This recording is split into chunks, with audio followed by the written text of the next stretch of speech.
জল যেখানে পৃথিবীর সাথে মিশে যায় সেখানে গল্পের শুরু। প্রতিটি ঢেউ, প্রতিটি ধারা বহন করে ইতিহাসের একটি পৃষ্ঠা। এই প্রণালীর স্রোতে গাথা আছে যুগের পর যুগের বাণিজ্য, সমর ও সভ্যতার সৃষ্টির উপাখ্যান। মালাক্কা প্রণালী পৃথিবীর ব্যস্ততম নৌপথগুলির মধ্যে অন্যতম। দক্ষিণ পূর্ব এশিয়ার একটি অত্যন্ত কৌশলগত স্থান। এটি ভারত মহাসাগর এবং দক্ষিণ চীন সাগরের মধ্যে সংযোগ স্থাপন করেছে, যা এশিয়া, ইউরোপ এবং মধ্যপ্রাচ্যের মধ্যে বাণিজ্যের মূল ধারা হিসেবে বিবেচিত। মালাক্কা প্রণালী দক্ষিণ পূর্ব এশিয়ার একটি গুরুত্বপূর্ণ প্রাকৃতিক পথ। মালাক্কা প্রণালীর দৈর্ঘ্য প্রায় 800 কিলোমিটার এবং প্রস্থ সর্বাধিক 65 কিলোমিটার পর্যন্ত। এটি মালয়েশিয়া এবং ইন্দোনেশিয়ার মধ্যে অবস্থিত এবং পশ্চিমে মালাক্কা শহর থেকে শুরু করে পূর্বে সিঙ্গাপুর পর্যন্ত বিস্তৃত। এর সরু অংশ, বিশেষ করে সিঙ্গাপুরের পাশের অঞ্চলে নৌযান চলাচলের জন্য কঠিন চ্যালেঞ্জ তৈরি করে। এছাড়া মালাক্কা প্রণালী বিশ্বের কয়েকটি প্রধান নদীর মোহনা হিসেবে কাজ করে, যার মধ্যে অন্যতম হল পেরাক, কোনিয়ার এবং থাইল্যান্ডের সুতাহ নদী। এই প্রণালীটির প্রাকৃতিক সরুতা ও গভীরতা এশিয়ার নৌপরিবহন ইতিহাসে গুরুত্বপূর্ণ ভূমিকা পালন করেছে। মালাক্কা প্রণালীর ইতিহাস হাজার বছরের পুরনো। এই প্রণালী ব্যবহার করে চীন এবং ভারতের বণিকরা বহু প্রাচীনকালে ব্যবসা বাণিজ্য করত। মালাক্কা সুলতানাত ছিল এই অঞ্চলের অন্যতম প্রধান শক্তি, যার অর্থনীতি এবং কৌশলগত প্রভাব এই প্রণালী কেন্দ্রিক ছিল। পরবর্তীতে পর্তুগিজ, ওলন্দাজ এবং ব্রিটিশ ঔপনিবেশিক শক্তিগুলো মালাক্কা প্রণালীর নিয়ন্ত্রণের জন্য লড়াই করেছে। এই প্রণালীর আশেপাশে অবস্থিত শহরগুলোতে আজও বিভিন্ন জাতিগোষ্ঠীর মিলন ঘটেছে, যেমন মালয়, চীনা, ভারতীয় এবং আরব বণিকদের প্রভাব দেখা যায়।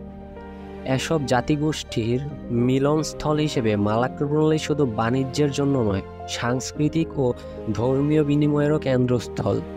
মালাক্কা প্রণালী দিয়ে প্রতি বছর প্রায় 50,000 জাহাজ যাতায়াত করে। চীন, জাপান, দক্ষিণ কোরিয়া এবং ভারত সহ বেশ কয়েকটি এশীয় দেশের অর্থনীতি মালাক্কা প্রণালীতে নির্ভরশীল, বিশেষ করে জ্বালানি তেলের জন্য। বিশ্বের তেলের প্রায় 25% সরবরাহ এই প্রণালী দিয়ে যায়, বিশেষ করে মধ্যপ্রাচ্যের তেল। তেলের পাশাপাশি অন্যান্য গুরুত্বপূর্ণ পণ্য যেমন গ্যাস, কয়লা, খনিজ এবং খাদ্যপণ্য এই প্রণালী দিয়ে পরিবাহিত হয়। এশিয়ার বৃহৎ অর্থনীতির দেশগুলো এই প্রণালী ব্যবহার করে তাদের শিল্প কারখানায় কাঁচামাল সরবরাহ করে এবং পশ্চিমা দেশগুলোতে তাদের উৎপাদিত পণ্য রপ্তানি করে। এই প্রণালীটি এতটাই গুরুত্বপূর্ণ যে কোনো ধরনের সমস্যায় বিশ্ব বাণিজ্যে বড় ধরনের প্রভাব ফেলতে পারে। প্রণালীটি শুধুমাত্র বাণিজ্যিক নয়, সামরিক দিক থেকেও গুরুত্বপূর্ণ। এর অবস্থান এমন একটি স্থানে যা এশিয়ার কৌশলগত কেন্দ্রস্থল হিসেবে বিবেচিত হয়। এটি আন্তর্জাতিক সামরিক পথের জন্য গুরুত্বপূর্ণ, বিশেষত নৌযানের চলাচল এবং সামরিক শক্তি প্রদর্শনের জন্য। বিভিন্ন সময়ে মালাক্কা প্রণালীকে সামরিক কার্যক্রমের জন্য ব্যবহার করা হয়েছে, বিশেষ করে দ্বিতীয় বিশ্বযুদ্ধের সময়। বর্তমানে মালাক্কা প্রণালীতে নিয়মিতভাবে নৌবাহিনীর টহল দেওয়া হয় এবং এর নিরাপত্তা নিশ্চিত করতে ইন্দোনেশিয়া, মালয়েশিয়া এবং সিঙ্গাপুরের মতো দেশগুলো যৌথভাবে কাজ করে। মালাক্কা প্রণালীতে জলদস্যুতা, চোরাচালান বড় চ্যালেঞ্জ হিসেবে রয়ে গেছে।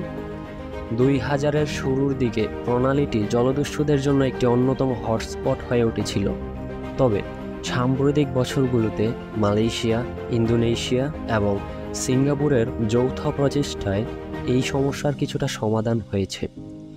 নিরাপত্তা চ্যালেঞ্জের পাশাপাশি পরিবেশগত চ্যালেঞ্জও রয়েছে। তেলবাহী ট্যাঙ্কারগুলির কারণে প্রণালীর সমুদ্র পরিবেশ ব্যাপকভাবে ক্ষতিগ্রস্ত হচ্ছে। তেল ছড়িয়ে পড়ার ফলে প্রণালীর জীববৈচিত্র্য হুমকির মুখে পড়েছে, যা সাগর জীবের জন্য দীর্ঘমেয়াদী ক্ষতি বয়ে আনতে পারে।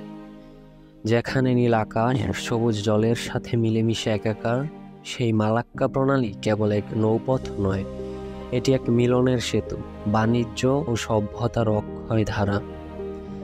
যুগের পর যুগ ধরে এটি মানবতার অগ্রযাত্রার প্রতীক হয়ে থাকবে। যেমনই স্রোত বহমান, তেমনি মালাক্কা প্রণালীর গুরুত্ব চিরকালীন।